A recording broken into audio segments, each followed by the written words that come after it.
North Korea's pointing nukes at us. Cats and dogs are living together in sin. And the Eastwood Mall is now the #1 mall in Ohio.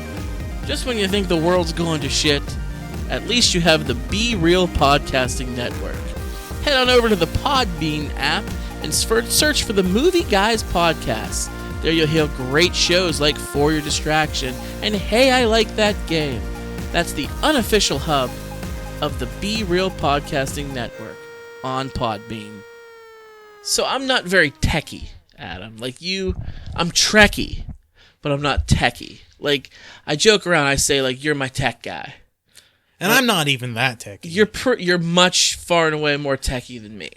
So one thing I like to do is, like, if a movie comes out on video to own, and it's a movie I like, or a series or a saga that I like, I try to buy it. I have a collection of DVDs and Blu-rays, and I just like having, like, a tangible video collection. I mean, that's not strange. A lot of people do that. Yeah. But I like to buy the DVD Blu-ray combo packs. Those are just, I have both a DVD player and a Blu-ray player, and so while Blu-ray is far more superior. Blu-ray is it's far nice more to have a backup. Blu-ray is far more superior. But like sometimes when Kristen if it's like a movie she takes to school to play there, she only has DVD. If we watch it in the car, we have a TV in our car for the kids, only takes DVD. But if we're at our house, we use the Blu-ray. So I like to have both. If you're familiar with the digital copy that comes with, yes, like if you buy like a DVD Blu-ray combo pack, it comes with the digital copy free. Basically, there's like a little piece of paper inside when you open up the case. It has some code written on there. I'm methodically. Yeah, so I've been getting those for years. And I never knew what the shit it was. So I just disregarded all of them. Well, just recently, Adam, I became aware, because this past Christmas I got a smart TV. I've jumped into the world of technology, and I downloaded some apps on my smart TV. You laugh at me. I got some apps, and these apps are for your digital copy. So basically, it's the fucking kick-ass shit, man. You put your movie that you purchase, and it's right on your TV. Yeah. Like, it fucking stores it there for you. If you have digital copy. Could have done that with your phone and your tablet, too. Well, I don't want to watch movies on my phone or tablet. But I have before, yes, but I don't like that. Streaming, my brother. Streaming. Chromecast. Well, I don't have Chromecast. I use the I know, I told Roku. I'm happy with the Roku. It's like the Walmart version of it. Yeah. But I'm happy with it. It gets the job done. So you've discovered downloadable media. And my mind is fucking blown. I've been doing this for years. Yeah. Thing is, like me, I don't download movies, though. It's the one weird thing that I do the same thing where every now and then, and you buy way, way more movies than I do. I barely buy movies at all. Last movie Blu-ray DVD combo pack I bought was Batman v Superman, and the one before that might have been The Hobbit Part 3 or Guardians of the Galaxy. One of those ones. And I'm talking about the first Guardians of the Galaxy. So it's few and far between whenever I buy one of those physical copies, but I also don't buy it digitally. But I know what you're talking about. They have the digital copy. I've never once redeemed one of those. I've always intended to. I was looking to be like, I'm going to redeem this. I'm going to put it on my phone in case I ever want to watch it, or my tablet in case I ever want to watch it. I never do it. I never get around to it. Well, if you're not going to do it, give me your fucking codes, dude. I'm serious, because I'm on fire with it. I'm going through, like, it took me a solid well over an hour the other night searching through my collection, my library of cases of DVDs, opening each one, hoping to find a paper in there. Unfortunately, some of them have expiration dates. Yeah, it's like, what, a year, a couple years, something like that? I had some that expired in 2009. Yeah. So that's the oldest ones I came across in my collection. That's a long time ago. So needless to say, those weren't any good. But I got a shit ton of films put onto my smart TV app. I'm living large right now. See, I'm a gamer. Yeah. So I stopped buying physical copies of games years ago. I bought one or two when I first got my PlayStation 4, and that was only because it takes a while to download a game on a system. Because games are like 60 gigabytes for some of the games that come out. Like we're talking 40 to 60 gigabytes for just one game. And if you're downloading it off Wi-Fi, it takes forever. So that's all I do now, though. Like I'll buy a game on Wi-Fi, or I'll buy a game on my PlayStation 4. I'll download the next day. I'll play it. Like that's all I do. I have almost no physical game copies because it's way more convenient to be like, I don't want to play this game. I want to play the other game. Click, dop, clip. Okay, I'm playing the other game. I don't have to get up. I don't got to change discs or anything like that. And that's what it's like for movies now. I imagine for you, you're like, I want to watch this movie. But wait a minute, I want to switch over to the other movie, though, instead. And you could just be laying on the couch like, tap, tap, tap, tap. Okay, I'm watching fucking Star Trek now. Dude, the future is now. Told you, man, the future's now. I showed you the Boston Robotics YouTube page. I showed you those fucking... I shared a fucking picture with you, or a video with you on Facebook the one time of this robot that can open doors. It's this 4-legged robot that has this hand that extends out and opens a fucking door. It opens the door. It opens doors. I showed you a cheetah robot that runs like 40 miles an hour. It jumps over obstacles as it comes in front of its path. The fucking future's now, man. We got self-driving cars. Elon Musk is going to go to Mars before we're going to go to Mars. We're going to go to Mars before we're dead. Elon Musk's Tesla is going to go to Mars before any of us. It's on the way. It is on the way. It's on the way as we speak. But like that's the most insane thing to think about. Man is going to land on Mars by the time we die. It's guaranteed. It's gonna happen. All right, it's going to happen. Short of a nuclear apocalypse, it's gonna happen. Well, don't sell yourself short. Just saying. Just saying. It's gonna happen. Like that's gonna happen in our lifetime. Self-driving cars are gonna be on the regular before our lifetime is done. We're going to have augmented reality.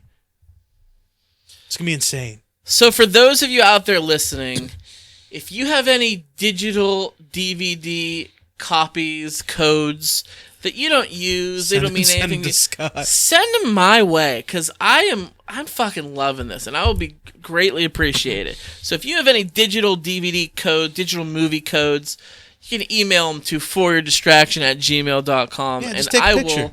Take a picture. Yeah, I will help you out. Because that's what you want to do. You want to put in a code to download some random copy of something. Could be a virus. You don't know what it is, but hey, whatever. I'm willing to take that chance, Adam. I'm willing to take that chance. Can smart TVs get viruses? Anything get viruses. Your phone can get a virus. Not my Apple product. They don't get viruses. I don't believe that. They've never gotten one to date. I don't believe that. I think they have really hardcore virus protection on them. I don't believe they're impossible to get viruses. I don't believe that's possible. That's not possible. Well, I think they have really, really, really, really good protection, but I don't believe that it's impossible. It can't be impossible. It can't. We knew a guy. We both know him. He was a mutual friend of ours. We worked with him years ago. I went to his wedding one time. You could not attend.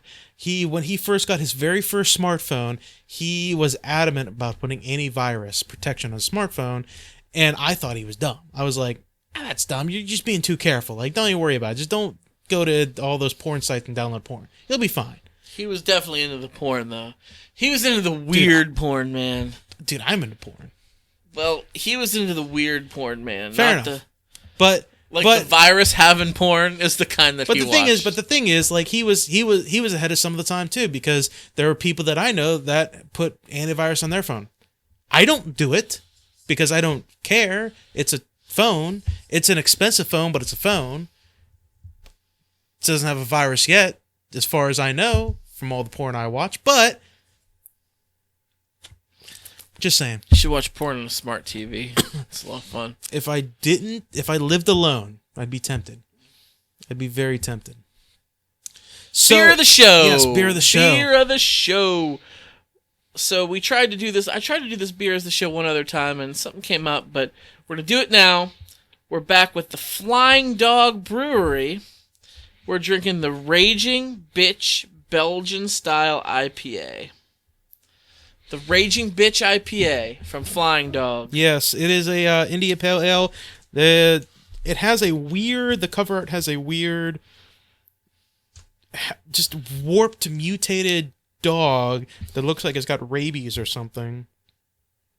And we'll post a picture of this on our social media, Facebook for your distraction, Twitter for your distraction. So if you want to see what it looks like, head on over there. I went first last time. Why don't you take the lead on this one? Okay, I will do that. Flying Dog, I'm looking at the art.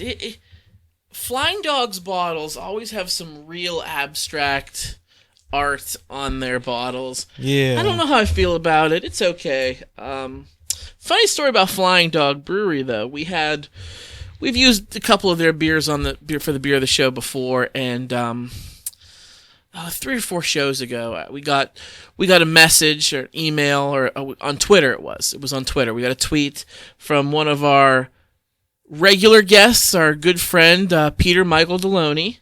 Mike D tweeted us that he was listening to our latest episode where the beer of the show was a Flying Dog beer as he was driving to the Flying Dog Brewery. Complete random, I know. He had no idea that. So I thought that was a pretty cool thing. So we're using it again. Yeah, it's very quinky-dink. So I'll tell you a little bit about this beer after I take my swallow. That is exactly what she said. I enjoy it. It's See, I don't know the answer to this. I don't know if you do, Adam. What's the difference between a Belgian-style IPA and an American-style IPA? I wish Pat Lackey was here. Oh, I'm sorry. You're asking me? Yeah. Oh, I'm sorry. I thought you were asking somebody else.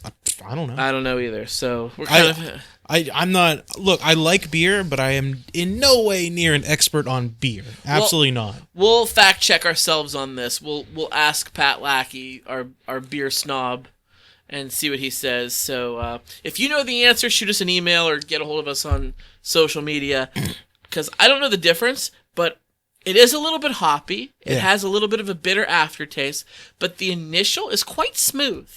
The initial palate is quite smooth, but then the hops hit you at the end. But I enjoy it. I like this beer. I'm going to give it a 4 out of 5, Adam. But I like IPAs. Fair enough. So. You're right. It does have a very initial smooth taste to it when you first take it in, and the hops hit you with that aftertaste. But it's not overpowering, in my opinion. It's very not overpowering. It's not really a heavy beer. Tastes like you can kind of knock a couple of these back and still feel pretty good afterwards. I'd give it a recommend. Yeah, give it a try. There's no real wow factor. It tastes like a regular, IPA, but there's no real wow factor, but I still give it a recommend. It's not a bad beer. It's a pretty good beer. If it's me, I would never name my beer Raging Bitch, but... Well, I don't think they're being disrespectful to women. I think they're talking about the dog. No, I get it. I still probably wouldn't do it, but... I mean, you ever watch a dog show? Did you ever watch the Westminster Kennel Club dog show? No. God, no.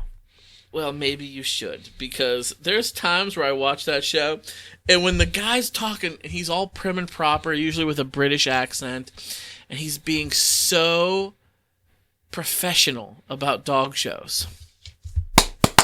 Dog show. He is... The fuck was that? Saturday Night Live dog show. Anyway. Yeah. He's being very professional, and he uses the term bitch. I cannot help but laughing. He's like... Oh, look at this very fine bitch. But it's like... I feel like that's the kind of thing where you would... That's a drinking game show, then it must be. It must be a drinking game show where every time you hear the word bitch, take a shot. Like, I feel like that's got to be a thing. There's probably YouTube videos of it out there. We'll see if we can find one and post it to our sites. So, I'm enjoying this beer. I like it. I think they're in Frederick, Maryland. Is that where Flying Dog is? It's somewhere in Maryland, somewhere near Baltimore. I wouldn't know. That's how Mike went to it. It's got to be in that area. It's got to be in that area. Good job, Raging Bitch. Yes, give it a whirl. Give it a try. Big fan. So, I'm in the middle of breaking a 29-year-old habit. Yeah? Yeah. And for those of you who don't know, I'm 29 years old, so I'm in the middle of breaking a lifelong habit. You know what that habit is? Masturbation. Never. Never? I'll be 80 years old in the nursing home. So, oh! you were talking about porn. Do you watch porn, like, for fun? Like, critique it? Or do you have to crank your meat every time you watch it? I watch porn when I'm in the mood. Like, if I get in the mood to, like... I understand the mood to beat off. Do you mean, like... Or the mood to just, like, chill or do you... Look at two people fuck. Or a group, whatever you're into. So are you asking me, do I watch porn and without the intent to jerk off? Just on a regular, just like if I'm in the bed, like, hey, I'm laying in here at night, I'm laying in bed before I go to bed. Let's see what a couple porn videos. Yeah, are you watching it to get your jollies every time, or are you just like, oh, I'm bored? Let's see what Pornhub's newest upload is. What's the difference? I mean, when I'm bored, I jerk off, so therefore, like, I do it to get my jollies. So what's the difference? So you pound the putt each time. You're not just... That's the idea. That's the plan. I want you to do something for me. The next time... I know what you're going to say. Can't be done. I want you to... Can't be done. But I wanted you to keep your pants on. I want you to keep your pants on, and I want you to watch it. Start to finish. Because you know what? Fuck you and the people like you. Because what? I bet you're the kind of guy that puts on the porno. You don't even pay attention to the dialogue. You get right down to the fucking. You're doing what you need to do. And then when you're finished, you just stop it, don't you? You do. Yes! No! Yes! Those are artists, Adam. Those are First of all, I don't watch... First of all, if we're gonna go down this road, let's go. Let's take the trail. I'm gonna lead you down this road. Let's fucking do it. Let's do it. I don't care. Let's go down this road. I don't watch the kind of porn where there's any real dialogue. I don't watch those story-based porn where it's like, oh, here's the scenario, here's a story going on. Oh, there's the schoolgirl, here's the plumber coming in, or anything like that. I watch the kind of porn that's like, oh, you're here because you want to suck dick. Then suck my dick. I don't get into, like, the scenarios. I don't do the scenario thing.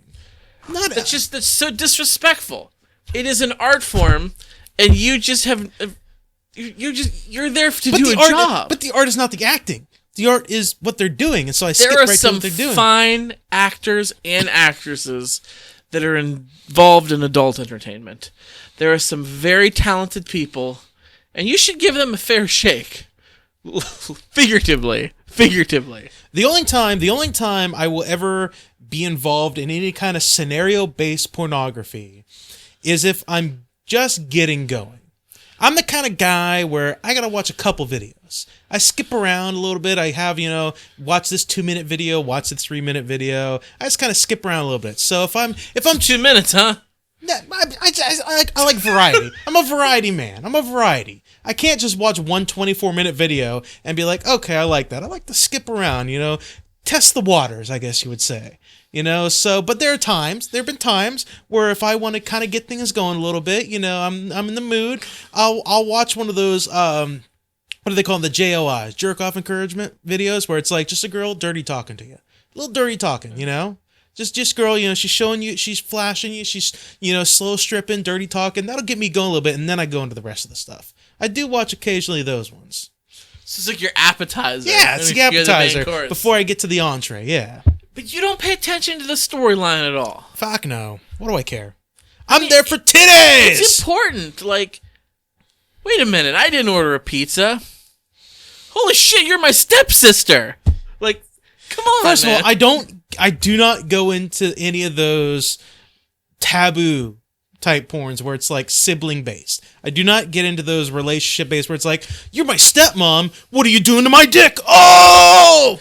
Adam, I hate to tell you this. I have watched them, but I don't get off to them. I have to tell you something, Adam. What? They're not really related. They're amazing actors and actresses. They make you think it. They make you think That's why I don't watch them. I don't want to think it. I don't want to think. I don't want to find out about myself that if I had a stepsister or a stepmom that I could get off to that. That's not a side of me I want to find out.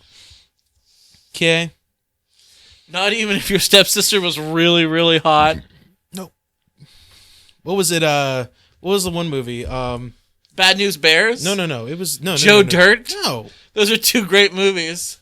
Talking about Cruel Intentions. That movie. Yeah, Remember Cruel that one? Intentions. It was the stepsister was really into the stepbrother, and she made a bet with him, like, Sarah Michelle Gellar and Ryan Felipe. Yeah, and there's like, if you lose this bet, I get to fuck you. It's like, that's weird, but okay. It's weird, eh? It's weird. I don't really get off of that, but okay, fair enough. So in Joe Dirt, he thinks it's his sister. Oh, you're my sister. Oh! No, I don't. And then in the Bad News Bears remake, Billy Bob Thornton plays Walter Matthau's character, and they suck. They suck at baseball. They're a terrible baseball team. They finally win a game. No, they don't win. They tied. They finally tied a game. They finally didn't lose, and they were like winning, so they thought they were still bummed out. And he says, "Guys, I know people say tying is like kissing your sister, but imagine you have a really, really hot sister." I love Billy Bob Thornton. Still. And his crude humor.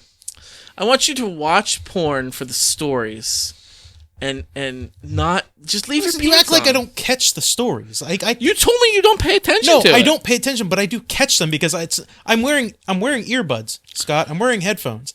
I catch the stories. I catch what they're saying, but that's not why I'm watching them. Like, I'll watch a porn about the pizza man delivering the thing, but that's not why I'm watching it. I don't give a shit about the story. That's not what I'm there for. Like, I don't pay attention to the stories. Did somebody order an extra thick Sicilian? Yeah. All right. Every time I think about those scenarios, I always think about Zack and Miri make porno. Yeah. And the moment that Zack and Miri are in their sex scene, and it's the really awkward where he's like, doing like little Look at walks and this stuff born like ass that. shit right here. Yeah, exactly. Yeah. Anyway, the lifelong habit of the break. Let's back to the beginning that brought us. Oh, was it masturbating? No, it wasn't. Oh, I thought I told you no.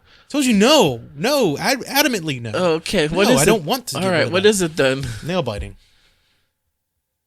See, it's not as exciting. So I mean, like when you're nervous, like I just bite my nails in general. Like if my nails they never get long, but if they get like a little bit of growth to them, I'll just bite my nails. Just bite my nails. Look at these things. Look at these fucking things right here. The people listening can't see. Just look at them, okay? I mean, their fingernails, they're very short.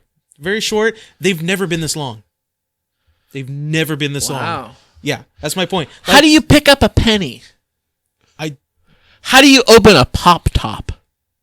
Honestly, the way I open a pop top, if you push down in the middle of it a little bit, it lifts up the back of it, so you just kind of grab it. Get the fuck out of here. No, I'm serious. That's bullshit. It's serious. I'm not kidding. Look. I'm holding a Rolling Rock hand. If you push down, see how that lifts up a little bit? Nonsense. Watch this. Didn't even use my nails. You Look at that. struggled, though. You struggled. See? What black magic is this? You push down a little bit, and it lifts it up so you can get your finger into there. So that's my next drink right there. But yeah, can you pick up a quarter off of a tabletop? It's difficult. It's difficult without nails. It is. It honestly, yeah. Like honestly, like if a penny dropped on like my kitchen floor, I would have to sometimes I'd have to scoot it to the crack so I can push it down so it lifts up a little bit. I'm not joking. I'm not kidding. If it falls on a sidewalk, I gotta find out. Like there's cracks all over the sidewalk, so I scoot in a little crack so it tips up a little. I'm not joking. I've never had nails this fucking long, and I don't know how to take care of them. They're getting unwieldy. Like look at this nail. It's all jaggedy. It's all weird. Like it's not straight or anything. I don't know how to properly take care of nails. It is very jaggedy and weird for those of you listening. I don't know how to take care of nails. Well, like I'm entering a new frontier where like I'll do this sometimes. Occasionally see me do this. That's me pushing on my nails because I'm not used to this. Like I'll do this. This is how I kind of checked if I need to bite nails. I'll do this if I say, "Oh, I feel a nail." You know, it's weird. It's weird, dude. So you don't use a clippers? You don't just on toenails. You don't chew toenalike? Dude, I'm not flexible enough to chew toenails. I wouldn't do it if I could. But would you? No, I wouldn't. But I'm just saying. You've never been curious. You've never tried. It'd be like you've never tried. No. Everybody's tried, Adam. Don't give me that. You liar. You're not. Why are you afraid? You're not gonna Dante me. Speaking of that famous movie, that immensely greatly movie, we dip into a depressive but somewhat heartwarming topic. Kevin Smith, the man, the myth, the legend himself, recently had One of a our heroes, massive yes. heart attack. I heard that. Yeah, that's. I heard it straight from his mouth because the man that he does Hollywood Babylon with, Ralph Garman, recently started his own podcast called The Ralph Report. He recently got let go from this really big radio station in California, and he decided instead of joining another radio station, he would just start his own podcast. So he does a daily podcast every day, but you only get like a couple of them for free. You have to go to like Patreon to support it and stuff like that because he's got a family ticket, he's got to pay bills. So I get a couple of them for free, like usually Monday ones, but he did a interview with Kevin Smith. Obviously, people want to know what's going on with Kevin Smith, so Kevin said, I'll just come on your podcast, we'll just talk about it and stuff. So I listened today to an hour-long podcast that's one half of it where he's discussing this whole thing. And basically, what happened was there was a full 100% blockage of one of his arteries. Like, that's what the doctors told him. Like, it's called the Widowmaker. It was the artery that was blocked up. It's the one where it's like, if you're going to die from heart attack, it's going to be that one that kills you, apparently. And he had 100% blockage. And to listen to him describe it was sad because we almost lost a great man, but it's also heartwarming because the way he talked about it, he basically mentioned how he didn't, beg God to, give him a second chance or to, save him or something like that. He wasn't like, scared or worried. When he found out that he was close to death, he was content with his life because he's like, dude, I did what I wanted. Like, I did everything I wanted to do. I got more out of life than what I thought I was ever going to get. So if it's my time to go, it's my time to go. And luckily, we didn't lose him. Luckily, It wasn't his time to go. yes. We still need the next Jay and Silent Bob installment before he kicks the He's bucket. working on another one. He is. I know. Jay and Silent Bob reboot. So, luckily he has not passed, but apparently he's been eating healthy for the past couple of years. He's lost a bunch of weight, but he's apparently gone full vegan after this incident because it was mentioned or something like that. Like the doctor told him that, he's got to take pills for the rest of his life. He's got a stent in his heart. Like, it's a whole big fucking thing. Like, I cannot imagine having a scare like that. Have you ever had a life-threatening scare where it's like something that bad happened to you where it's like you have to reevaluate certain things in your life or, you need to appreciate what you have or you realize like, hey, I've done what I'm here to do. Like, if I gotta go, I gotta go. When I was a kid, I was in Canada, visiting. I have family that lives in Canada, and we were actually on vacation. We were in a place called Rice Lake, and we were doing some fishing, and my family had a boat, and like I said, I was a kid, and the boat was parked at the dock, and it was an old dock, like wooden planks, old rusty stakes in the ground, and a friend of mine, we were on the back of my family's boat, and there was seagulls and other kinds of ducks and wild fowl, and we were throwing bread to the birds. And I'm standing on the back of the boat, I'm trying to throw a piece of bread to a certain bird, and I slipped, and I fell into the water. Well, what I should have done was just Superman that hoe and just dive into the water and then laugh about it because, I'm in my clothes and I fell in the water all wet. Ha, that's funny. But me being the dumb kid I was, I tried to grab so I didn't fall in the water onto the side of the dock. There was an old rusty nail sticking out of the dock. It sliced my belly from the bottom all the way to the top. Holy shit. And cut me open, dude. I had to be rushed to the hospital, and they stitched me up, and I lived here. But obviously I have a very hairy chest, but if I was to shave it off, there's a scar that goes up almost diagonal on my stomach, on my belly. Holy shit. I was maybe 10, 12 years old, somewhere around then. Yeah, I was fucked. And God bless the Canadian healthcare system for saving my life, and I paid absolutely nothing, and they saved my life. That's insane. That is an insane story. So I don't think I was ever close to death, but who knows, could have turned out bad. Yeah. Like there was no organs spilling out like in a zombie movie, but it was definitely like skin gone and blood everywhere. So that's insane. Yeah. So that's my close. What about you? I guess the closest I would consider myself to death, I didn't go to the hospital or anything like that afterwards, but there was an incident some years ago with a mutual friend of ours. I'm not going to give any names out, but we got in a really bad car accident. This individual was the one that was driving. Make a fake name up. Sarah.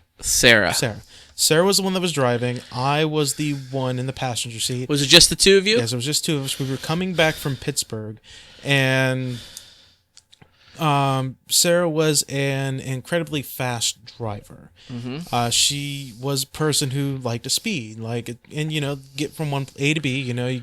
Fastest point between two places is a straight line. If you drive fast, guess what? You get there faster. So I know Sarah. Sarah was always into cars. Yeah, she always loved cars. She's had a number of speeding tickets, and we were the only person on the highway. It's the only car on the highway, and we passed a spot where a cop was on the side of the road. How fast was Sarah going, approximately? Oh, we were going like 80, 90, close to 100 miles an hour, maybe. Like we were flying. Like we were flying. And so you're doing 100 on the highway. It might have been a little less than that. More likely, if you do the speed limit, get the fuck out of my way. Exactly. That's what it was. And we passed a cop. And were you guys drinking and anything? No. There was no drugs, no alcohol, anything like that involved. Yet. We were just night was young. Oh yeah. We were just trying to get home. We were just trying to get home from Pittsburgh, and we're impatient people, is what it comes down to.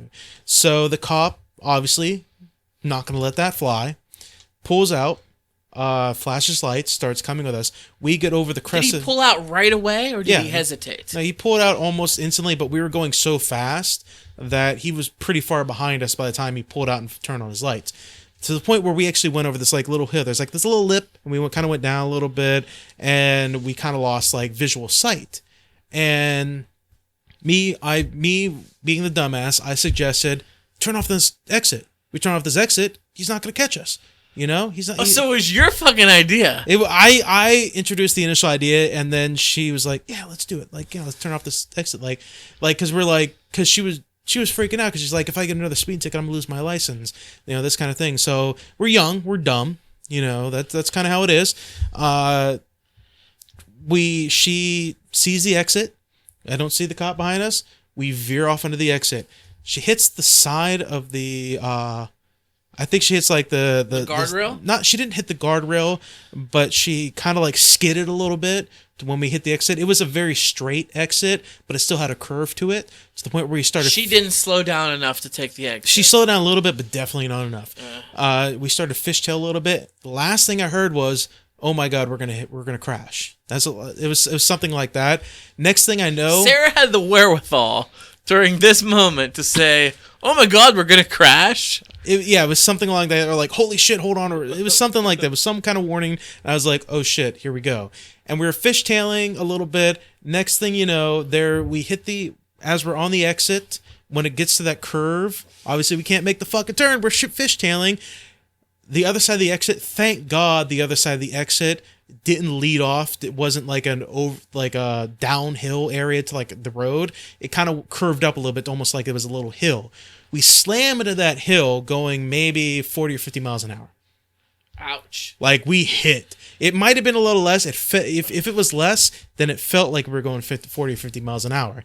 And luckily, we were both wearing our seatbelts, because if we weren't, I would have flew out of that fucking windshield. I would have soared out of Superman out of the fucking windshield. Superman at home. Yeah. My last thought would be how can I make this cool? Superman it. That would have been my last thought, and I would have died. Luckily, we ended up okay. But she was hyperventilating a little bit. She had asthma, so she was having a real hard time a panic breathing. attack almost? Yeah, she was almost having your a life panic flashed before your eyes? Because we hit the thing, Whole front end's busted up. I'm Car's totaled. Yeah, I've whipped my head forward and shit like that. I'm like, oh, I'm trying to.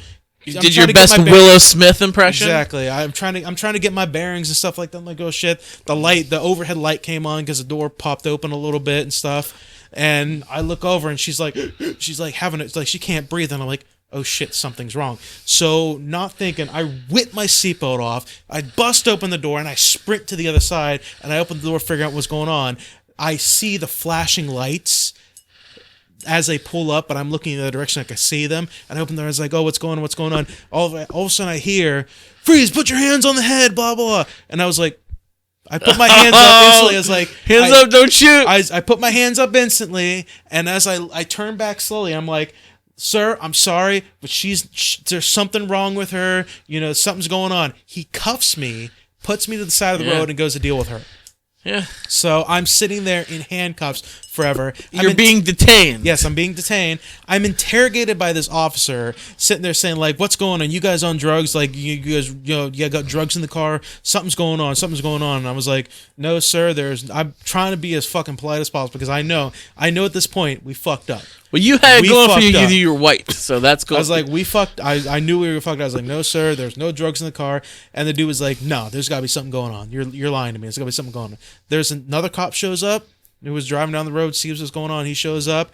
I was talking to him too. I was like, no, she was just afraid that she was going to get another speeding ticket. She would lose her license. So we decided that we were going to be stupid, and we did this. And he accepted it. The second cop accepts that. Dude was like, no, it was the other way around. The first cop accepted it. The second cop that showed up was like, there's something going on here. There's drugs or something like that in the situation. And when the ambulance showed up, picked her up, took her away, I get uncuffed. And the second cop looks at me and is like, you're lucky he was the first one on the scene because he has control of the situation. He believed your story. If it was me, I'd be running you in right now because there's something going on here. You guys are lying to me or something. There's no way you did that just to avoid a speeding ticket. And I was like, what do you want me to do? So how'd you get home? The cop took me home. I didn't have a ride. It started raining. I waited there with the cop as the tow truck came to pull the car out of the ditch and put it up on the flatbed so they could drive it away. And it started raining. It was horrible. He dropped me off at the Sheets that's in West Middlesex because that's where we were meeting some people. And bear in mind, this is like an hour or two by the time we were supposed to be meeting these people. So they were hanging out there waiting for us because they were supposed to be crashing at my house. And he drops me off the... They were supposed to be crashing. Yes. Yeah. He drops me off there, and I was like, thank Jesus, you very much. freezing! Yeah, I thank you very much. I go in there, and I was like, you guys are not going to believe what the fuck just happened. Well, they saw a cop drop you off, right? And I tell the whole fucking story. They come to my house. My mother comes downstairs. I tell her, is like, did you go to the hospital? I was like, no, I didn't go to the hospital. She's like, you could be fucking hurt, like whiplash and shit like that. I'm like, I'm fine. I'm okay. You should have gone and visited Sarah in the hospital. Was she okay? She was okay. I didn't go to visit her because her parents went to go see her. Obviously, they were still there the whole time. I didn't want to face them because I was in the car and I knew they would blame me too, and I didn't want to deal with that because this person was the kind of person we used to go hang out with her all the time. We all knew her parents, and I had a lot of respect for her parents. We were visiting a friend who was having a play. He was doing a play. He was an actor. He was having a play going on. We went down to go visit him, hang out with him for a little bit, and then we were going home, and we were going to, bullshit at home and stuff like that. We lived late nights back in the day. We lived late nights. So that's what was going on. That was the closest I ever came to death. Now, I always wear my seatbelt, and I try never to speed. Did you not have your seatbelt on for that? I did. Well, you did. Okay. Yeah, I did. But I'm just saying that's what saved my life. That's what I'm saying. The seatbelt saved my life. So, thank goodness we survived that, because we could have easily died. Did Sarah lose her license?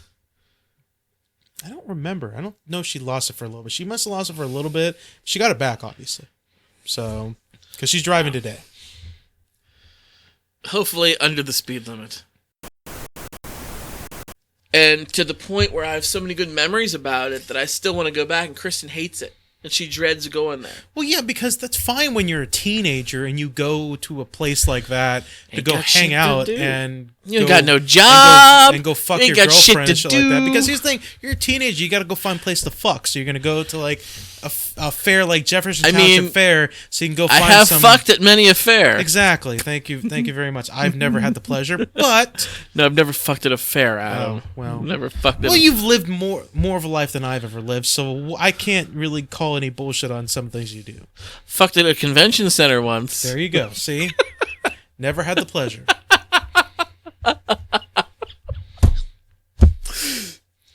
Yeah. So, no, I've never had the pleasure of doing that, but yeah. So I'm going to bring back a segment. Okay. That we've done before. Haven't done it in a long time. We're going to bring back the douche of the day. That's an old ass segment. We're going to bring that's back an oldie. And today's douche of the day is a gentleman, and I use the term gentleman very, very loosely. Use the term gentleman meaning he's a guy. Yes. He's a male individual. He's a douchebag, and he goes by the name T.J. Burke. So let me tell you a little bit of backstory about T.J. Burke. I've known him for a long time. I would even say at one point I would have considered him a friend. I went to school with him only for 2 years, 9th and 10th grade. That was it. We played baseball and we played football together. We hung out like in groups of friends together. He was even a douchebag back then, but I, like I said, considered him a friend. He is making national news. He's from the area where we live, but he lives in Pittsburgh now. And give you a little bit of backstory about him. His this goes to show you how much of a douchebag he is, and worse. His father was a police officer. Not only just a cop, he was like the chief of police in this area where we are. And he got a job. His dad, of course, hired him to be a beat cop. And he was a cop, a patrolman for a couple of years. And then something came up where he got arrested. He didn't have to go to police academy or anything like that? I'm kind of ignorant on this. If somebody knows better and they want to fact check us, send us an email. But I think you only go to police academy if you're going to be a state cop. Okay. I think if you're going to be like a local municipality, you just have to like take a training course or whatever. Well, then that's wrong. It is wrong. But yes. We'll discuss that at a later date. Anyway, Okay. he was hired I could be wrong. Okay. But so his father, who was the chief of police, hired him to be a cop. And he was a cop for a couple of years, and he was married, and he had a couple of kids. Well, then police get called to his house one night because he beat the living daylights out of his wife. Jesus Christ. Yeah, he beat up his wife. So he got arrested, and he went to jail. Because he's a cop and he got arrested for that, he, of course, lost his job. So he didn't have a job anymore. So after all of his legal stuff, whatever was happened and got settled, he decides that he's going to start a business. I almost said a nonprofit, but it's not a nonprofit. It's a for-profit business. And what he does, it's called Officers Down 5K. And what he does, he organizes like 5K races. And he hosts them all over the country. And it's supposed to be a fundraiser benefit for the families of fallen police officers. That's an admirable officers thing. Who have died in the line of duty. He hosts these races and gives the money, a portion of the money to charity. And of course, it's admirable. It's admirable, though. You think it is, yeah. Right? So then, fast forward a little bit. His dad's still the chief of police, and his dad makes the great error we always do. Mind you, his dad is the chief of police in Farrell, which is a relatively urban. Or if you live in this area, Farrell. It's a relatively urban area. A large black community. The mayor of Farrell, who would be his boss, happens to be a black woman. And he was on the clock. He was working. He was currently working. And he was at his desk in the police office. And he's on his work computer sending emails through his work emails. but he's sending personal emails to like friends. He accidentally hits... Ladies and gentlemen, if you do not know what that means, don't do it because it can always be traced back to you. Always use your personal email on your personal computer. His father makes it even worse. He accidentally hits reply all. Oh! He sends an email that uses the N-word 3 different times. By replying to all, it went to everyone, including the mayor. What was the email, though? It was to a friend of his where they were just talking I'm sick of all these... I didn't read the email. I don't think it was made public, but from what I've heard, from what the story was reported, it used the N-word 2 or 3 different times. So, needless to say, he wasn't fired, but the mayor asked for his resignation. And he did, so he resigned. So then he went to go work for his son, the wife beater, TJ, at this Officers Down 5K, at this admirable thing you said. Side note, if you ever had a son, just quick question, if you had a son and you knew that he beat his wife and got arrested for it, what would be your thought of your son? Remember, it's your son, so would you ever forgive him for that, or... You asking me, or is it a hypothetical question? No, you personally. Like, if you had a son and he grew up and you found out he was a wife beater, what would be your thought? Like, would you disown him, or would you still consider him your son but be very wary of him? Or would you forgive him? It's a very tough question. It is tough. That's why I asked the tough questions. As a father, I would not disown my kid. I would be very wary. I would be hurt. I would want my child to do their time. I would want them to pay for their crimes. And I would still love them unconditionally. They would still be my kid. Listen, I got an 84 on my first political philosophy exam, so I consider myself an amateur philosopher, I guess you could say. Adam talks about school. That's right. I consider myself an amateur philosopher now, officially. That's what I am. So you've heard it here, folks. So I got to ask tough questions. Anyway, back to the story at hand. So the police chief father, in particular, went to go work for his son, the wife beater. Not the shirt-wearing kind, the personal kind. So here's where the story gets really interesting. This is where it starts to make national news. Apparently, he started embezzling money from his business. And there was a couple places that had run these 5Ks 3 different times now, once a year. And they started making less and less money. And he had vendors. He had people who would sign up to be involved with the races. He stopped paying them altogether. And it just came out that he had stolen so much money from these families of fallen officers that he was doing this race for. He was giving them next to nothing. Some nothing. He owes tons of cash to all these people. He's screwed out of this. And if you line that up with everything I've told you about the guy so far, he is just an absolute scumbag. And the fact that I went to school with this kid for 2 years before he left and went to another school for whatever reasons. I knew him. I considered him a friend. And now I consider him the douche of the day. Do you regret knowing this individual, or does hearing this story make you think he's a douche of the day, but there's a little bit extra for you because you know him? Kind of thing. Like, he's a famous guy now across the nation. His story is famous for all the wrong reasons. Yeah, famous for all the wrong reasons, but does knowing him make the story any... Obviously, the story's not going to be better for you, but does, like, knowing him because he's now famous across the nation, is you like, I know that fucking asshole. Yeah, does that really, make it better for you? It does. I know what I'm saying. I mean, there's asshole douchebag people all over the country who do this shit on the regular. But this one I fucking know personally. And he's, like, all over the news, all over the country.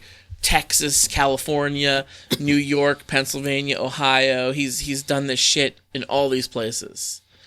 like New Hampshire, Connecticut, all these different places. He's got people suing him, and actually, a friend of mine is his attorney. Is his defense attorney. Really? Yep. Do I know him? Maybe. I'm not going to mention names, but okay. You might. Okay. And I don't blame this person at all, because that's his job. Yeah. Be an attorney. Hey, I could never be a defense attorney. And our good friend Muha, he's not the one doing this, but our good friend Muha is a defense attorney too. And I've had this conversation with him. I've said, man, God bless you. I couldn't do it, because if you had to defend somebody who raped and murdered a child, your job is to give them a fair shake, to give them a good defense. And that's his job, and you have to do that. Even if you know that person is guilty of sin, you got to defend them. That's hard to do. I don't think I could do it. I don't understand. Okay, this is a question on you personally. I understand how you can, that these defense attorneys, these people in question that you were talking about, Muha and this other person that will not be named on this podcast, you say that they have to defend these people, and you're like, I don't know how you do it, man. More power to you. I don't know how the fuck you do that kind of bullshit, because this dude's guilty, but you still have to defend him and stuff like that. It's their job. How is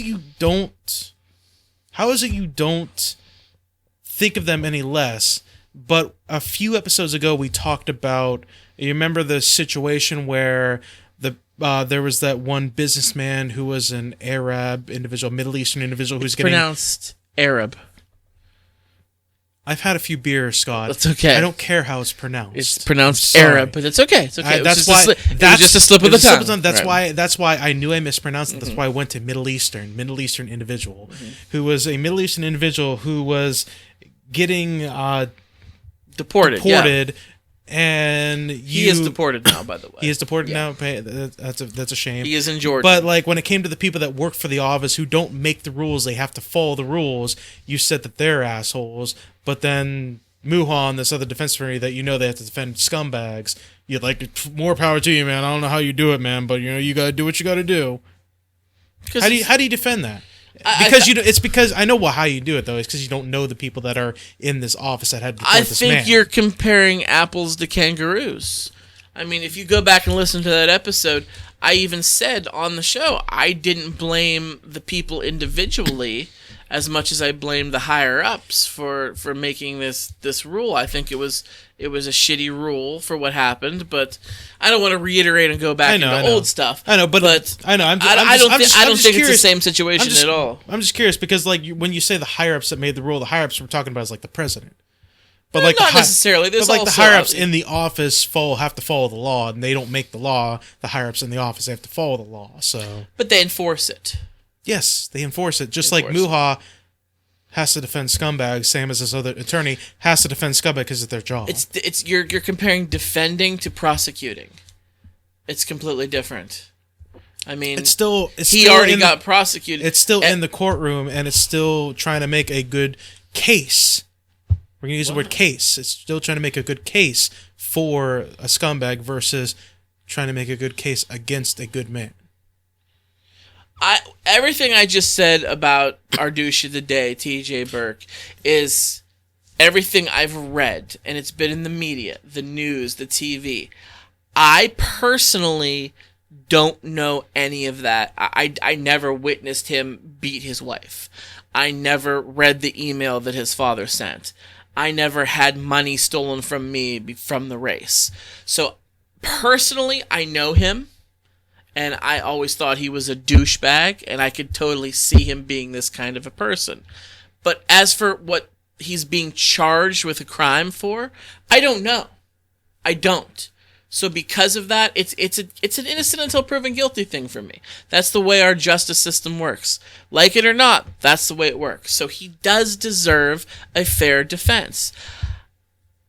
I couldn't be on the jury because I know him personally and I know what a dickhead he always was. So that would be my personal prejudice against him to thinking, oh, well, I could totally see him doing this bullshit because that's the kind of person he is. You need somebody on that jury that's completely neutral. Which is almost impossible to find.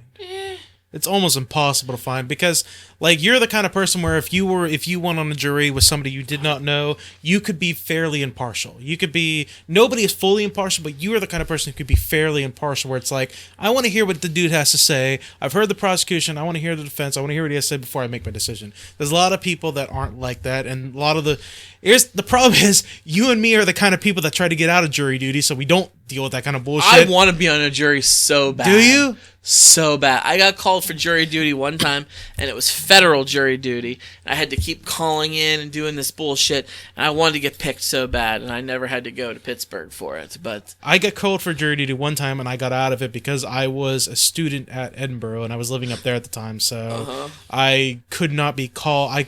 I was like, I can't miss my classes and drive down there every single day for like a couple days just to do this jury thing. So I got out of it because of my excuse.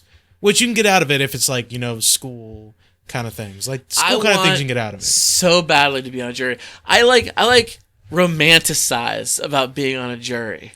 Like I've watched enough John Grisham films where I picture myself like being the one guy from 12 Angry Men who like pulls out the bonus knife. Like that's fucking me, dude. I want to convince everybody. I want to be that persuasive. And yet, as romanticizing goes, it never lives up to your expectations. I never get called. I don't want to fucking... Give me a chance, man. Give me a chance. This podcast might not give you a chance. So from going one douchebag to another douchebag, this is a story that's been about 3 months old now. It's about 2 or 3 months old at this point, but it's a story from the beginning of this year. There was a vlogger.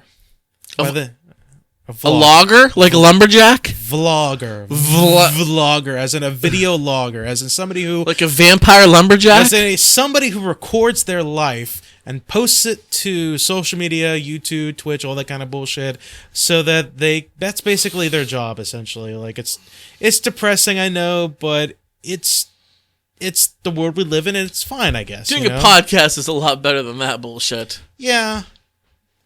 Some people would consider our job to be the same as their job because, we're just recording bullshit and throwing it up there. So, well, we have the face for radio. Oh, yeah, we definitely do.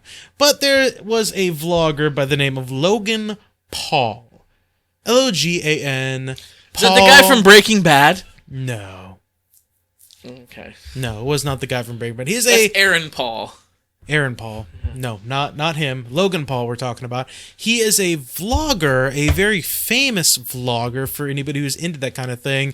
Very well known, lots of followers, makes a decent chunk of change for his work, like far more than you and I make for what he does. And he decided that on one of his expeditions, he and his friends were visiting Japan. And they were, seeing the sights, video periscoping or doing whatever live YouTubing, whatever they were doing, kind of bullshit.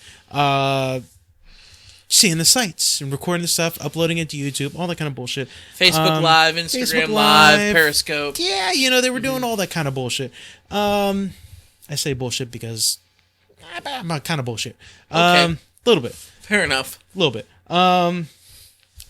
But they decided, for whatever reason, that they were going to visit the suicide forest. There's a very famous forest in Japan where people go to commit suicide. I've heard about it. Yes, I believe it is called the Aokigahara Suicide Forest. One more time? No, because I'm not fluent in Japanese. I watched an episode of Ghost Hunters International where they investigated it. Really? Remember that show? I do remember that show. That show was a flaming turd. Absolutely was. But they went. They decided they were going to go, and they were going to go videotape in there, we're going to the suicide forest. Yeah, look at us. We're fucking badasses. We're going to the suicide forest. Nothing more than you and I would do. We would do the same thing. All right, if we were in Japan and back in our ghost hunting days, if we were in Japan and we decided, there's a suicide forest, we should go record there. Maybe we'll see a fucking ghost or something, or some dumb bullshit like that. We would do the same thing. That's not why this man is a douchebag. And I use man very loosely. There we go. He is at best 18, 19 maybe. He's a young man, Very young man. Is that how old he is? He's young. I thought he was at least 21. He might be. He may be 21. I don't know. He's a young man. He's at least under 25. In his like early 20s at the very least. And I can understand why the man is popular. You know, he's a charismatic young man. I'm sure they were doing sake bombs, but I don't know what the drinking age is in Japan. I'm sure it's younger. It's got to be younger. It's always younger in other countries, always. So, charismatic young man. Some in maybe the early 20s, late teens, early 20s would consider him a good-looking young man. Maybe that's why he's so popular. I still say he looks like a third-string lacrosse player at a private school. That's because we're in our late 20s, early 30s, you know, and women in our mid to late 20s and above would consider him and be like, no, he's a young-looking dude. I'm not all about that. He looks like he's 15. So, anyway, here nor there, his friends and him decided they were going to go record in this forest. And what did they come across? A ghost. If only a ghost. That would be far more popular and far more interesting. Was an old man McCready in a ghost costume?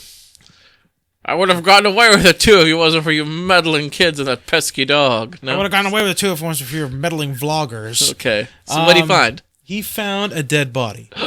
An actual suicide body? Suicide body. Somebody decided to go to the forest and hang themselves. Oh. And they didn't do it in the way of snapping their necks so it ended quickly. They, from what I could tell from the video, tied themselves to this tree and strangled themselves till they died. So they were hanging towards like the trunk of the tree. They weren't hanged like... They weren't hanging like out in the middle of like a branch swinging in the wind. Their body was They weren't lynched. No, their body was like against the trunk of you could tell it was a half-assed job and they strangled. You could tell. You could tell the way the body was. So I remember hearing about this, but I tried to see the video that was causing all the uproar, but YouTube removed it. You can only see blurred video. There are blurred videos out there where you can't see the body, but you can see the video itself. Well, what the fucking point is that? I'm trying to see the dead body. Here's the thing. I understand the fascination behind it, but the problem is, the reason why he's douchebag is because when he found this, he not only uploaded the video of this dead individual to his YouTube page, but when they found it, they called the authorities, but they continued recording and were freaking out about like, oh my God, can you believe this shit? Oh my God, I saw this dead body. Can you believe this shit is real? Holy shit. Like they were basically making a spectacle of this person that killed themselves. I thought they did like shots. I don't remember that. I think they did like shots, yeah. I don't remember that. But I know they were basically making a spectacle of this person who killed themselves. This person who decided to commit suicide.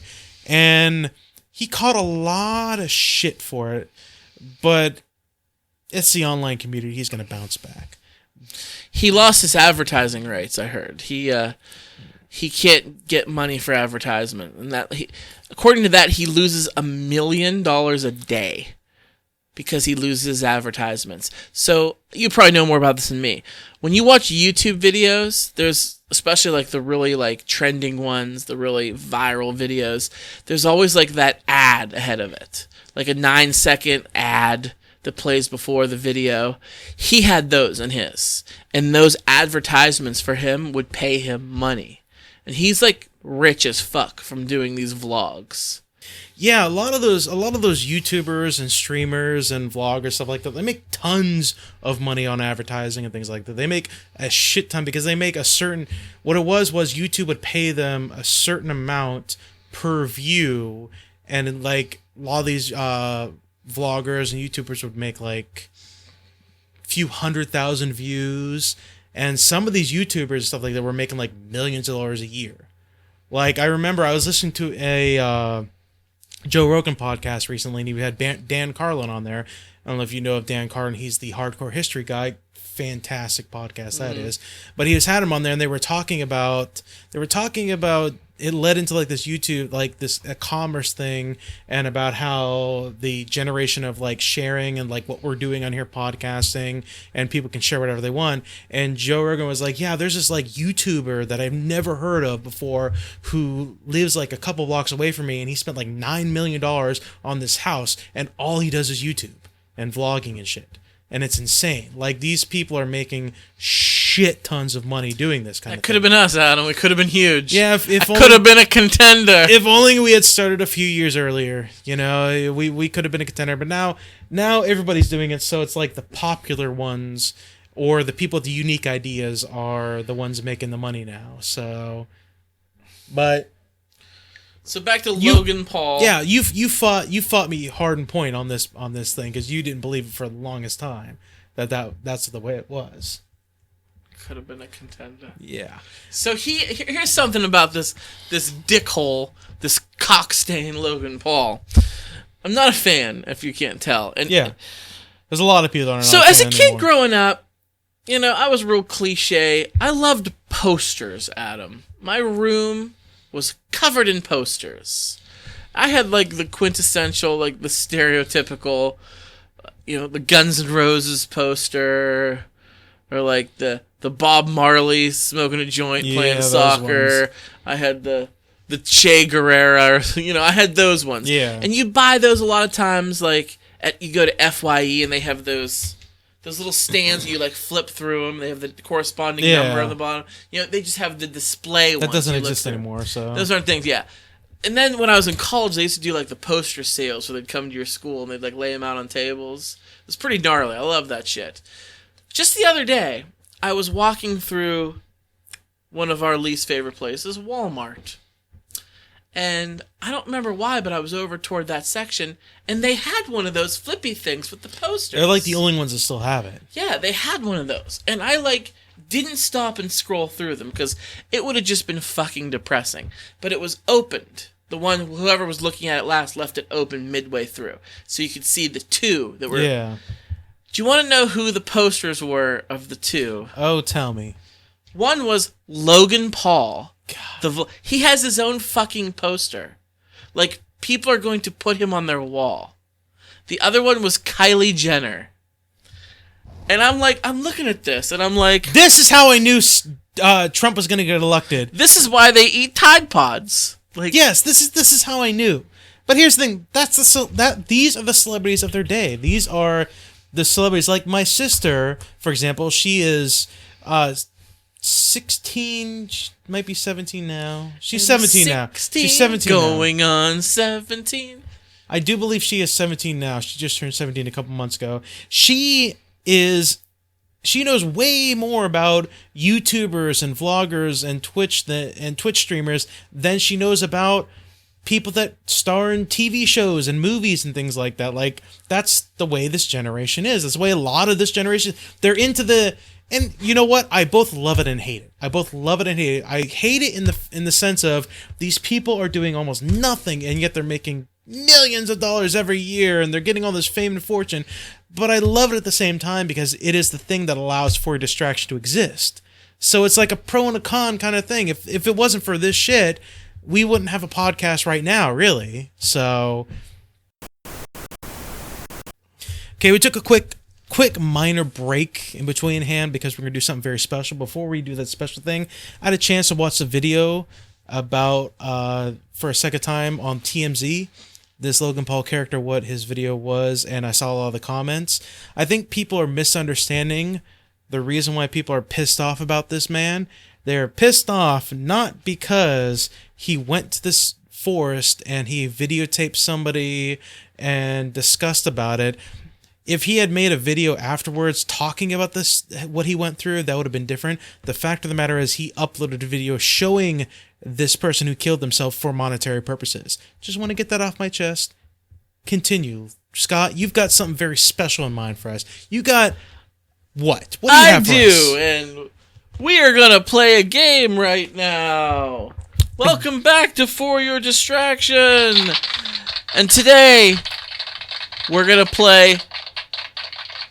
Are they a YouTuber or a founding father? I'm going to give you a name, Adam, and you have to tell me whether this person is a YouTube personality or a framer of our Constitution. Now, it's going to be especially difficult for me because I am not a American history buff. I do like history, but when it comes to our country, I don't know too much about the past. All right. So this is going to be challenging for me. Let's do it. The first one. You ready? I'm ready. Richard Henry Lee. Are they a YouTuber or are they a founding father? Founding father. Very good. Richard Henry Lee was a signer of the Declaration of Independence. You know what hinted from me? Lee. That was the name. He is actually an ancestor of Robert E. Lee. He is the great-grandfather, I believe, or the grandfather of Robert E. Lee. Richard Henry Lee is founding father. So that's 1-0 for me. All right. Next one. Caesar Rodney. Oh, that's a YouTuber. YouTuber. Yeah. Really? Caesar Rodney was the first governor of Delaware and His name was Caesar. His name was Caesar. Caesar Rodney was a founding father, Adam. Caesar fucking Rod. Yes. Oh, this is gonna. Okay, 1-1, 1-1. We're tied. All right. Ray William Johnson. Founding father. Really? Johnson One of the most popular YouTubers on the internet, Ray William Johnson. First of all, Johnson threw me off. Second of all, pick a better YouTuber name than Ray William Johnson. I understand that's probably your real name. Can you get an alias, please? Anyway, continue. All right. Next we have John Jay. Founding father. Correct. There we John Jay is one of the most important central figures of the United States. Very good. 2-1, 2-1. 2-2. 2-2. It's 2-2? It's 2-2. Oh, it's 2-2. That's yes. right. Yeah, that's right. 2-2. All right, here we go. Alan Becker. YouTuber. No! YouTuber is I correct. You know what? I had a thought in my head. I'm glad I did not change my mind. All right, so you're 3-2. 3-2. Adam Dahlberg. Dahlberg. Was there a founding father named Dahlberg? I'm going to say yes. Founding father. Founding father. Fuck. He is a YouTuber. I don't know how many Jews were involved in the Constitution, Is but Dahlberg not a Jew Adam name? Dahlberg, because he is a YouTube personality, a popular one at that. Is Dahlberg a Jew name? I assume. So I've you're just being racist then. Okay. On to the next. On to the next. Robert Livingston. Oh, that's a founding father. Very good. I did know that Very one. good. Yeah, founding father. All right. We'll do two more. Roger Sherman. Founding father. Oh, he's on fire, folks. Was it 5-4? 5-4 now? All right. Carl Benjamin. That is a YouTuber. YouTuber, correct. Oh, 6-4. All right, last one. And this one's for double the points. Of course it is. Double the points. You know what? We're going to triple the points on this one. This one's for all the marbles. Here we go. It's like Family Feud. Like, the first two fucking rounds never matter. Exactly. Because, like, Steve Harvey's always like, all right, third round, we're going to quintrenchal the points here. All right, here we go. Charlie McDonnell. YouTuber. Oh, yeah! Hey, congratulations, Adam. Yeah. You have done a very fantastic job. Join us next time on Is It a YouTuber or Is It a Founding Father? Here on For Your Distraction. We'll see if that game lasts. I like the idea of games. We should think of different games though. We should think of more games to do on For Your Distraction. I do like that. So who should be the douche of the day? TJ Burke or Logan Paul? TJ Burke, obviously. Logan Paul, he's a douchebag, but he's always gonna have his followers. I just read a bunch of YouTube comments that were defending his video and stuff like that, but they totally missed the point of why the fact that people are pissed off. But whatever. The whole point I explained at the beginning. Whole point of why they were pissed off. wasn't the fact that he recorded, was the fact that he uploaded for monetary content. He could have easily just talked about it later in a vlog without having to upload the image of a dead person. So absolutely, the your old buddy, your old pal from high school is absolutely douche of the day. We haven't talked so far in these past two shows really much about pop culture. We haven't really delved into it. I guess you could say the Logan Paul thing is a bit of pop culture, but not what you and I enjoy about pop culture. So, I'll talk a little bit. Did you hear about the fact that some of the people behind Game of Thrones are doing a Star Wars trilogy of their own? Did you hear about the story behind that? I did hear. You did something hear about along that? Those lines, yeah. I want to ask you: do you think that the Star Wars universe, the market can be oversaturated now at this point? The fact that they're doing so much Star Wars, they're doing not just the initial stories, but they're doing extra stories beyond. We've got the Han Solo movie coming out. We had Rogue One. We've got this new trilogy apparently coming out that's going to be outside the main story. Do you think that they're now oversaturating the market to the point where it's going to be like, they're never going to do bad, but they're going to be a little less enjoyable? Yeah, I'll tell you, yes, to answer your question, yes, I do feel that way. I think Disney paid several billion for the rights to Lucasfilm. So we knew they weren't just going to pay that kind of money and do nothing with it. And they're making serious money with these films. But let me take you way back to a time before you and I were even a glimmer in our parents' eye. Star Wars A New Hope came out in 1977. Empire Strikes Back came out in 1980. Return of the Jedi 1983. There was a trend. Every 3 years, you got a Star Wars film. I like that. It made you want more. You had to wait. We get a Star Wars movie every 6 months now. Now we might be getting 2 Star Wars movies. It's too much. I get Disney's going to do it. They're going to make these films, and we want to see these films. But do they need to, toss them out as quickly as they're doing them? Twice a year? You get one along the Star Wars storyline, and you're getting a whatever story with the Star Wars. Yeah. I think it's too much. I do. I want time. I feel like I haven't even got a chance to digest what happened in Rogue One, and then we get The Last Jedi out already. So, I just thought of this. I think it would be in Disney's best interest if instead of doing movies constantly, they did the main Star Wars movies, maybe every few years do an outside movie like Rogue One or something like that. But I think it would be in their best interest if they went to TV and did series instead. For example, we've got the Han Solo movie coming out. I think it would be in their best interest if they did that, that would be better as a TV series. If they did that, kind of like HBO does their series, there's a Hulu series on it that they have on there. I think if Disney did their own series like that, for example, the Han Solo story as a series, I think that would be in their best interest, because I've heard criticism. It's a very minor criticism, but it's an important criticism where we see the image of the Millennium Falcon when it's first built, when it's in pristine condition, when we see the inside of the Millennium Falcon when it's pure white, it looks like it's brand new, no scuff marks. But the people that are really hardcore fans of Star Wars have done the math, and they said that between this moment that we're getting this movie with Han Solo and when we first see him in A New Hope, there's only a 7-year difference.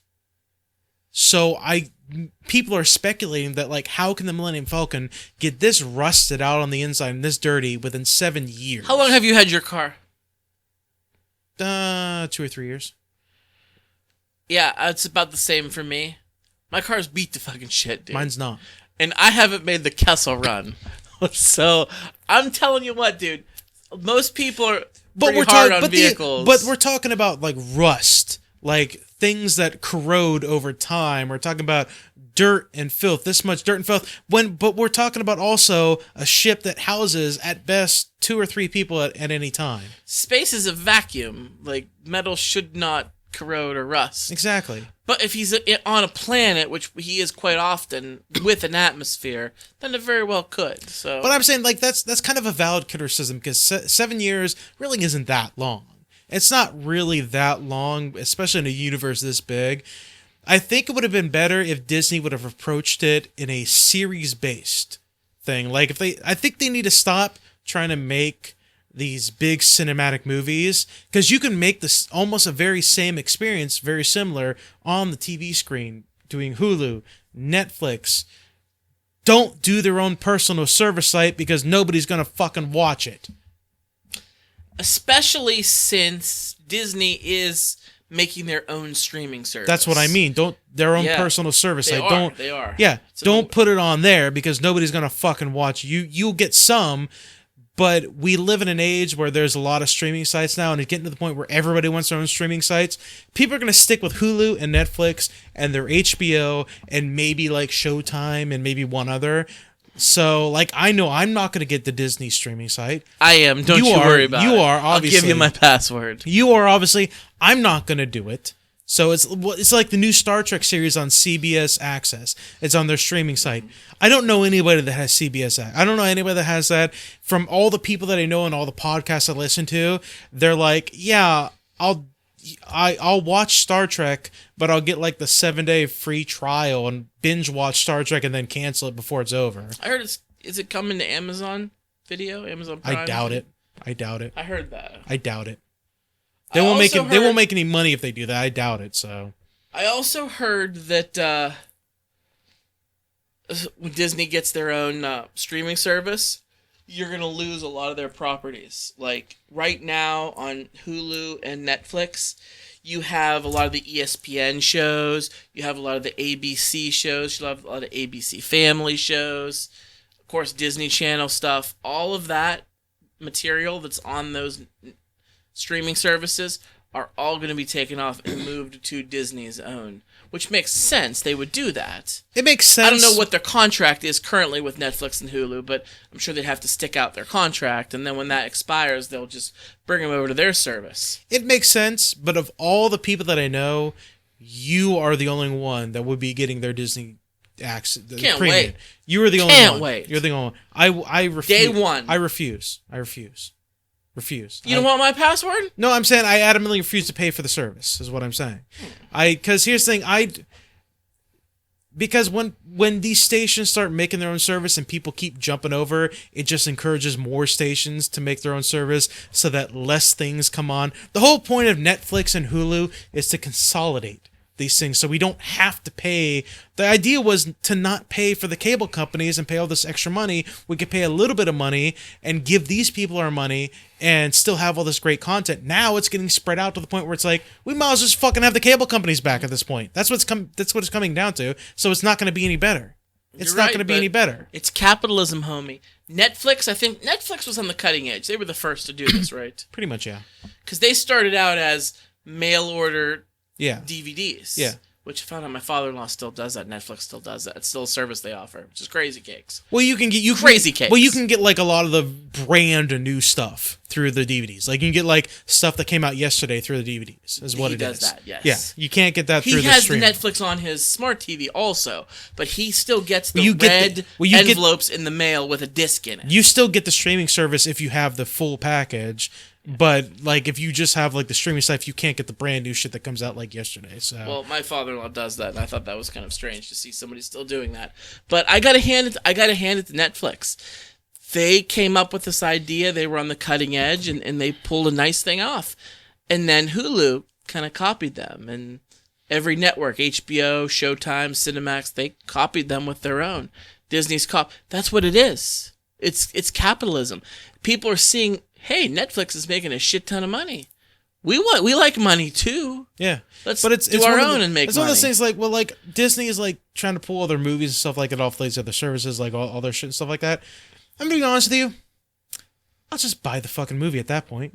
I'll just buy the digital code. I'll just buy the movie. Get the digital code. I just buy the movie. I'm not going to give them my money for a service to watch their movies. Like, it's a very good, convenient thing to be able to watch their movies and stuff like that on Netflix and Hulu and stuff. But like, I'm not gonna pay for their service to go watch the Marvel movies or the Star Wars. I'll just fucking buy the movie. Like, it's still gonna give them a little bit of money, obviously, because I'm buying the movie from I them, wonder but how like, it's gonna work with some of the Marvel stuff that's on Netflix, like the Netflix original Marvel series. Well, that's not going anywhere. Because it's Netflix's, right? But now Disney owns Marvel, like all of it. Like they own it. It's not going fucking anywhere all. because Jessica Jones season 2 starts in a week. Season 2 starts in a week, like on Netflix. Like, I'm looking forward to it. It looks really good. I want to watch it. Jessica Jones season 2 starts in a week. The brand new season, and I'm they're just trying to going. figure out and Disney. It depends on who owns them. There may have been another company that owns like Netflix itself probably owns these side series, but they have an agreement that you can tell these stories as long as you keep it in the same universe.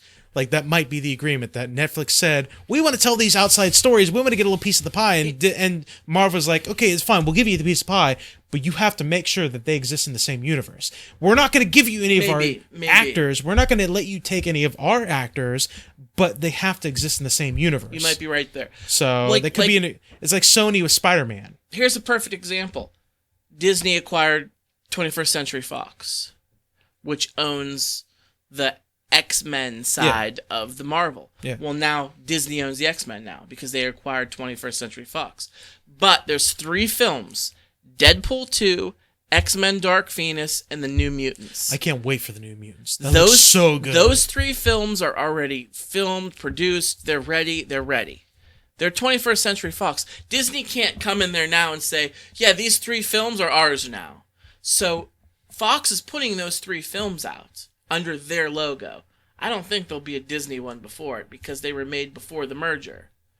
You know what I mean? Yeah, I know what you mean. I don't think there will be. But that's my whole argument for the reason why I don't think the X-Men are going to join the Marvel universe, because there's already so many properties out there that You have little faith. Well, here's the thing, like, they're doing the Venom movie, but the Venom symbiote came from space and it originated with Spider-Man. Like, the origination of the symbiote suit was Spider-Man had this symbiote suit and he went to the Secret Wars. Sony's doing it. Sony's doing, but he's existing in the same universe as Tom Spider-Man. Holland Spider-Man. Apparently, from what I've heard, Spider-Man is supposed to make a cameo appearance in that movie. Like, it's existing in the same universe. Because Venom is still by Sony. Sony did that. Yes. So, but apparently, like, I'm dead serious. Like, unless something changed, it's supposed to be existing in the same universe. Like, but Venom is supposed to be kind of his own property because Venom turned into an anti-hero. He's not a hero, but he's not always a villain. He's like an anti-hero who's like out for his own gain. So that's kind of what they're doing right now. They showed the symbiote alien thing, but like you have little faith. You have little faith. I got a guy. He does a podcast. I listen to it. He has an in with the Disney Corporation. Let me tell you, he has insider information that Disney is in talks right now, and they're looking to interview actors to do a Disney Wolverine movie.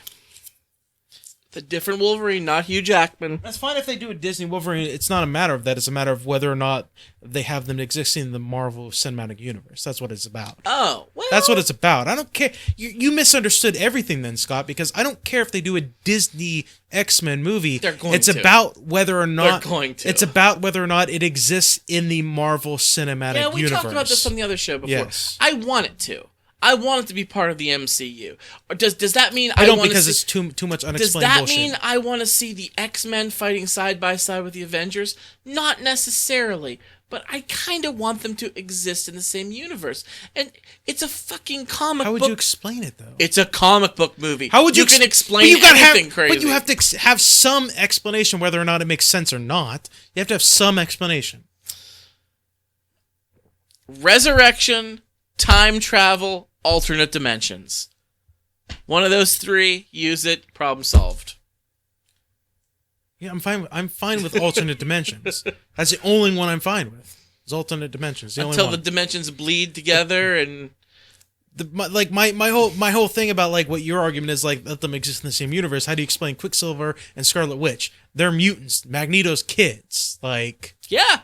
They're mutants and they're part of the MCU. There's a great. You're absolutely right. But they weren't in the MCU though. They weren't mutants.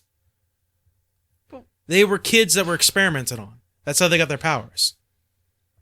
They weren't mutants. They didn't get their powers naturally.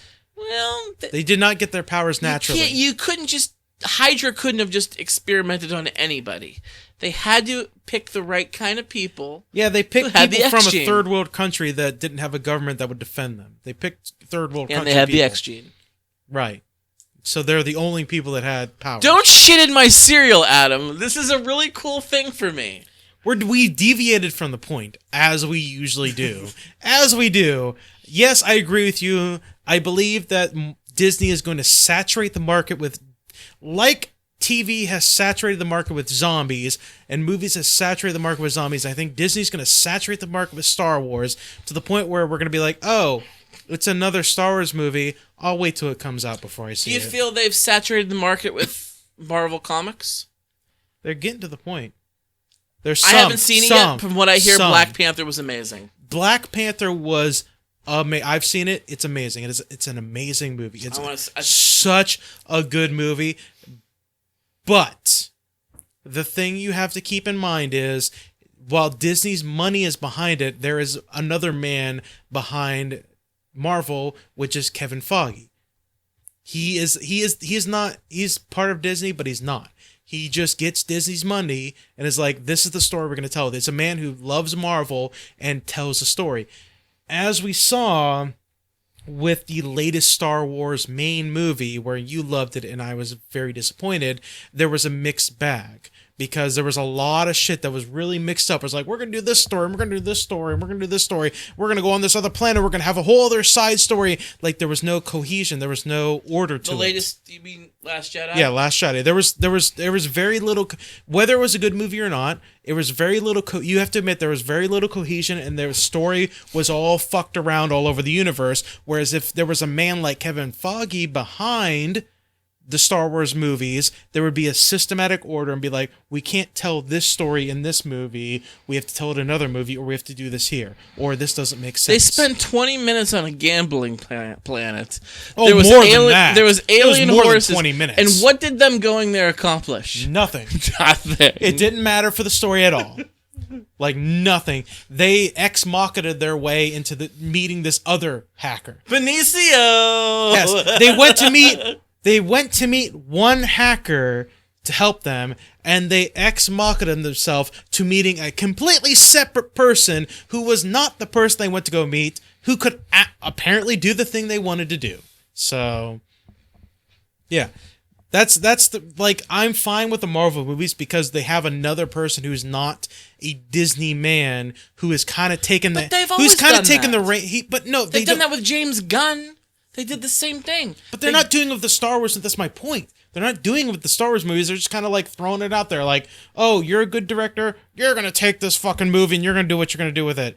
Like, they absolutely did that with J.J. Abrams. Absolutely. But they threw money at J.J. Abrams. But they only did it with one movie with him. If they had done it because he knocked it out of the park with the first movie of this new trilogy. If they had continued giving him money, be like, we want you to do the next movie, but we want you to also had the ideas behind these other movies. I've been like, okay, they've got one person, make sure everything stays stays good. This new Han Solo movie, it's the reason why I'm so wary about it. How many different directors do they have doing the fucking movie? How they made it into a comedy movie at first, and then they reshot it to be a different movie. Like, Disney, there's nobody behind. Disney's writing the checks, but they're not behind the creative art of it. They're not behind the story elements. They're just buying up property and be like, they're like a kid with too many toys. Like, I don't know what to do with these toys, but they're all mine. Like, they need people that know the series and have passion for it to be behind it. What Disney did is they watched J.J. Abrams' Star Trek reboot, and they said, hey, that was pretty good. Let's go give this guy money to do the same thing he did to Star Trek with Star Wars. And they went to J.J. Abrams, and J.J. Abrams says, yeah, guys, I don't know if you watched the Star Trek film, but I basically just took everything Gene Roddenberry did and redid it again. And they're like, we love it. Do that with George Lucas. And J.J. Abrams did the same thing again. And but the difference is we know J.J. Abrams can tell a good story. Okay? Terminator, we know he can tell a good story. All right? Avatar, we know he can tell a good story. James Cameron, I'm sorry, not J.J. Abrams. What I'm thinking. I don't know what you're thinking. I was like, why are we talking about... I always mix up James Cameron and J.J. Abrams. Can J.J. Abrams tell a good story? Would you like to go back on that? No, I like J.J. Abrams. I like J.J. Abrams. I do. Yes. I always mix up James Cameron and J.J. Abrams because James, J.J., whatever, whatever. But you know YouTubers and founding fathers. We should have done directors. Half of those I guessed, but I had a 50-50 shot. Same thing with J.J. Abrams and James Cameron. But no, like, I think Disney needs to get a streamlined person who is good filmmaker, who is also passionate about Star Wars, to kind of take a look at these movies and be like, okay, we're going to do Rogue One here, and this is how we're going to do it. And we're going to do the Han Solo story here, and this is how we're going to do it. We're going to do this movie here, and this is how we're going to do it. It's the right time to do this movie, and this is how we're going to do it. Like, that's the reason why the Marvel movies are so successful, because they have not just the amazing writing team and the amazing directors behind them, but they also have this other man who is streamlining these films and saying, this is the right time to do this storyline. This is the right time we're doing this. This is a good storyline for this. This is not great for this. Let's change it up and do it this way. Like, that's what they need behind the Star Wars. Because if they don't have that, they're just going to be randomly picking directors like, oh, you're good here. You make a movie this month. Oh, you're good here. You make a movie this month. Up. You make a movie this month. They're just going to throw shit out there, and it's going to be this. It's going to be all crap. It's going to be all crap, and we're going to get like one or two out of like the 5 Star Wars movies we're going to get a year. We're going to get 1 or 2 good ones. So Adam, Scott, why don't you let the people know how they can get a hold of us and how they can listen to For Your Distraction? If you got to get a hold of For Your Distraction, if you want to listen to us, email us, fordistraction@gmail.com. We are on the best social media sites, Twitter and Facebook. Search For Distraction @podcast FYD on Twitter. We are on SoundCloud and we are on iTunes. Search For Distraction. Rate us, like us, share us with your friends, comment on us. The only way we're going to grow is if you guys help us grow. We are also a member of the Be Real Podcasting Network. Yeah, that's it. I had a brain fart. Be Real Podcasting Network. So head over to Podbean. It wasn't a real fart. I'm sitting in the same room as you. Head over to Podbean and search the Movie Guys Podcast. That is our official, unofficial hub for the Be Real Network. There's a lot of great shows on there. Hey, I Like That Game, Movie Guys Podcast, all these really great shows that we have on there, including us. If you are also a podcaster, or you have a podcast, or you produce a podcast, or whatever, and you're interested in joining a network, email us or email the Movie Guys. We're always looking for new talent. We're always looking for new people to join the network so that we can get a more variety of people. We're always looking to grow. That's what it's all about. We'd also like to thank the beer of the show, Scott. Yes, the beer of the show is the Raging Bitch Belgian-style IPA from the Flying Dog Brewery from Frederick, Maryland. Yes, the Belgian-style India Pale Ale, the Raging Bitch. Just like you, Adam, when it's your time of the month. Well, Scott. It's how I keep track of my calendar. Okay, so if J.J. Abrams... Well, scratch that. How about if James Cameron was directing a porno? Would you watch it for the story? Well, I would have to. I would have to watch it just not really for the story, just because I would say I watched the porno by by James Cameron. But what if he had Kate Winslet's big floppy titties in it again? Sure, why not? You only live once. Why not? Fuck it, watch it.